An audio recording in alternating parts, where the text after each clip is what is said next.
Kodwa manje into engiyibonayo ngibone engathi kuhlelwa indaba yomshado and manje leyo nto ayingiphathi kahle. So ngithe angithi ngidlulisele ngibuze ukuthi mhlampe wena ngabe uyakwazi yini lokho, nanokuthi ngikutshele uma kuthi awazi ukuthi ubaba uhlele indaba yomshado.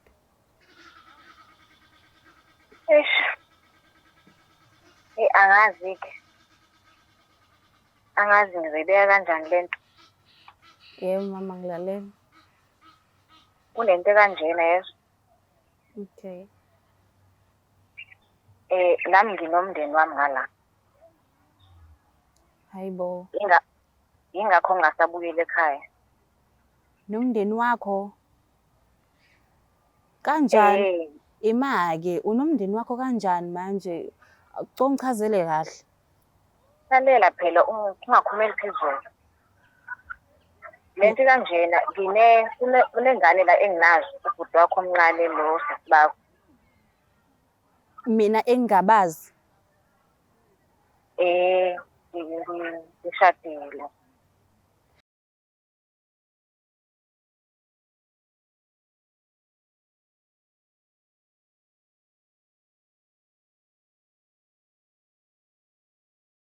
Sanibingelela nonke babukeli be-Black Life TV. Kwesinye isiqephu esisikhipha izimfihlo.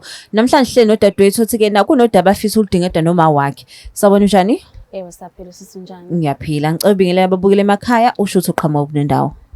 Mina ngiqhamuka eHawidi, ngizokhuluma ngendaba engangiphethe kahle engifuna ukuyidlulisela kumama. Kumama iqala kanjani indaba? Iqalaphi? Indaba yami iqala ekuthenini mina ngihlala nobaba nengane yama, siba uthuku ma, imina omdala bese kube ubhuti wami omncane. So uma akekho ngokomsebenzi, usebenzela eCape Town, uyile nhlobo nje uthandayo umsebenzi wakhe, so oncamela ukushiya yonke into. So akanaso isikhathi somndeni? Akanaso isikhathi somndeni. So manje-ke besihleli-ke sonke-ke nobaba, ubaba besiphethe kahle, ayikho into embi kade ngithi mhlawumbe beyenza like kuthina thina siy'ngane zakhe. So manje ebade ngifisa ukusho mina kuma ukuthi kunezinto kade ngilibele ngiy'nothisa endlini ezibuye zingangiphathi kahle, kodwa-ke ngokuthi besilibele sikhula sifihlelwa yabo. So manje sengibona engathi useyenza khoma, sesibona manje leyo nto le ayingiphathi kahle and bengifisa ukuthi ngimtshele uma kuleyo nto leyo.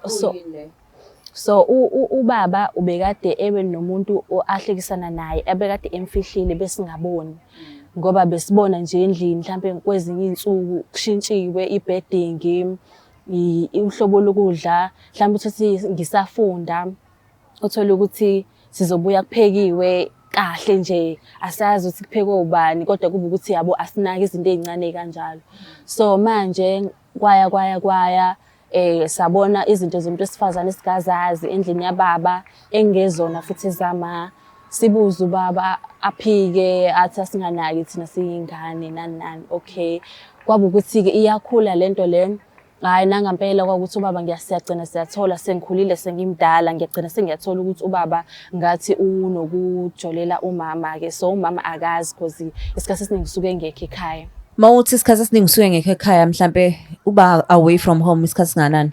Ubekade ehamba mhlampe 3 months engekho ekhaya. 3 months wonke? Yes, ubekade engekho ekhaya mhlampe 3 months. So nina kahle kahle nikhuliswa ubaba wenu? Ubaba kade sikhulisa. Yes, ubaba kade. So manje yindaba uze la ka-Black Life ingabe uthatha ifoni wafonela uma wakho?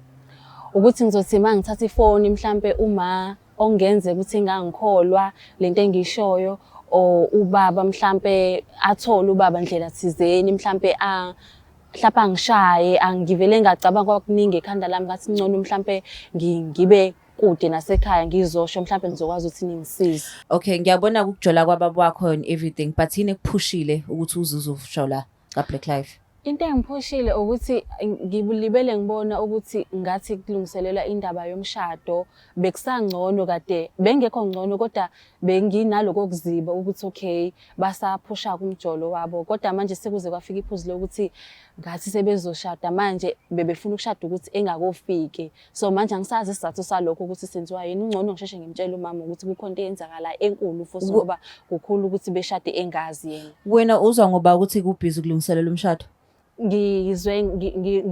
ngezwa bekhuluma ekamereni belungisa indaba zomshado kwawukuthi ey'nyangeni ey'dlule kwakuthi ngitshela ukuthi hhayi mhlampe izinto abay'xoxela zona.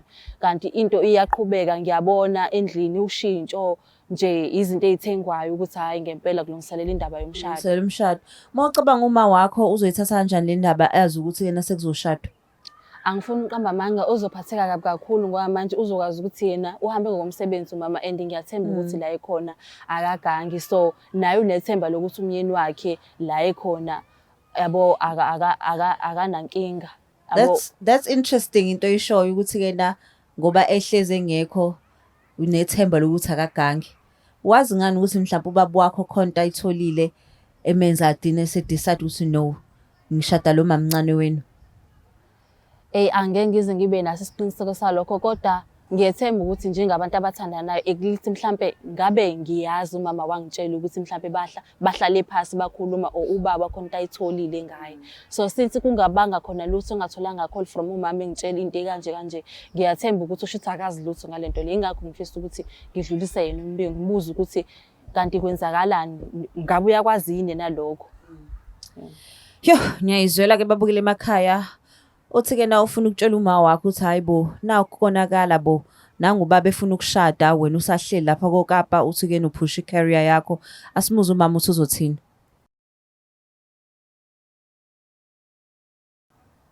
So ready ukukhuluma noma wakho? Yebo ngicabanga ukuthi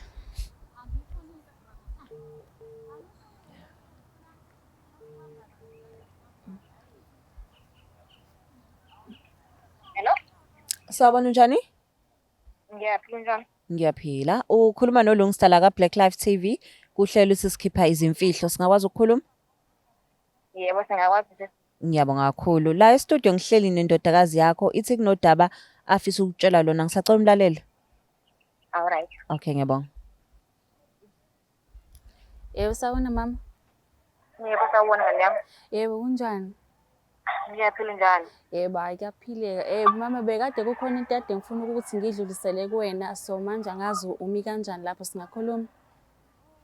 Singakhuluma. Yebo mama kukhona into kade ngifuna ukutshela yona lapha ekhaya kukhona into eyenzakalayo engangiphathi kahle manje bengifuna ukuthi ngidlulisele yona. Ubaba ubekade kukhona umuntu akade ehlekisana naye nje sonke lesikhathi mangabe ungekho ubekade khona umuntu ahlekisana naye. Made ubuyile kuba ukuthi bayama-ke nalo sisi lo. So bekade ngithulile kona bekungiphatha kabi konke lokho kodwa nga-decide ukuthi ngithule. Kodwa manje into engiyibonayo ngibone engathi kuhlelwa indaba yomshado and manje leyo nto ayingiphathi kahle. So ngithe ngithi ngidlulisele ngibuza ukuthi mhlampe wena ngabe uyakwazi yini lokho nanokuthi ngikutshele makuthi awazi ukuthi ubaba uhlele indaba yomshado.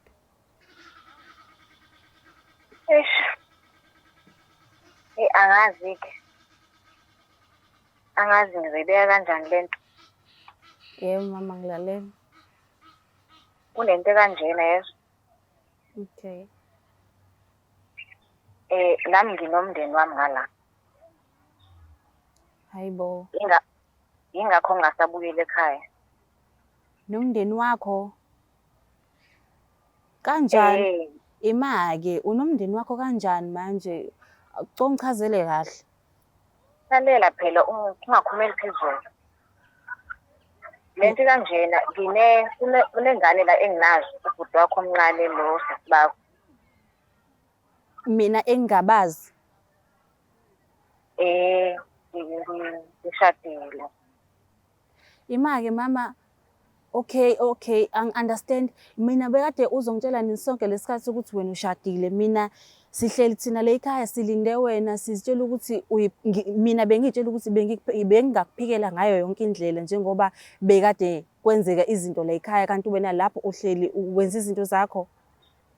Bengizontshela manje ngifuna isikhathi esiright. Isikhathi esiright kanjani mama kuze kufona mina ngize mina ngiyakutshela izinto ezenzeka ekhaya wena awungitsheli izinto ezenzayo lapha. Kunengane mina njengoba ngimdala kangaka manje kunengane ezingilandelayo mina emva kwami uthi isimo sami uthini ngaso. Bengizofuna isikhathi esiright ngizontshela kahle. Cha no mina njengamanje ngiyakutshela ngithi mina ubaba ucabanga usasa ingoduso wena uzongitshela manje ukuthi wena ushadile. Into enjani leyo? ubaba wakho mhlawumbe ufuna ukuthatha umfazi ngiyasola ukuthi nawe usuyabona ukuthi la engikhona ngi-right ngi-happy. Okushuthi vele bungeve kuwukuthi uhamba ngokomsebenzi ngoba uhamba ngokomsebenzi every month. Shuthi vele ubukade usowukhona vele umuntu othandana naye ngaleso sikhathi. Thina nendodana yakhe encane wasilaxaza kanjalo wangabi nandaba nathi. Anginaxazana ngizongithatha isikhathi mase sivuma. Okuchaza ukuthini? Okuchaza kanjani ngoba phela manje usilaxazile uzongitshela ngoba nakusengisho mina manje ukuthi kunenkinga ekhona ekhaya. Awungitsheli wena. Beke ngizongitshela nobhuti wakho ukuthi mase isikhathi sami sesi-right ngizongitshela kahle ukuthi kunento kanjena kanje. Asikho isikhathi esi-right, asikho isikhathi esi-right. Isikhathi esinjani esi-right?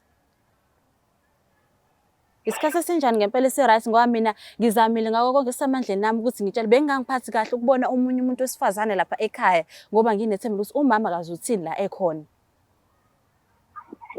Ngiyasho ukubona ukuthi bengizale ngesikhathi esi-right ukuthi ngizohlala phansi nani ngimtshele ukuthi kunento kanjena kanje. Ubaba uyakwazi yena lokho ukuthi wena usunomuntu othandana naye osowushadile futhi naye ngaphezulu thina sikwazi lokho. Ubaba wakho angibona ukuthi uyazi ukuthi ngiyingane futhi kunempilo kanje kodwa ngendlela kwenzeka ngayo uyabona ukuthi la engikhona nginayo umuntu engihlekisana naye. Uyabona kusho ukuthi uyamcabangela. Akuyona into oyaziyo. Naye ngimtshelanga. Isikephi isizathu sokuthi ungasitsheli?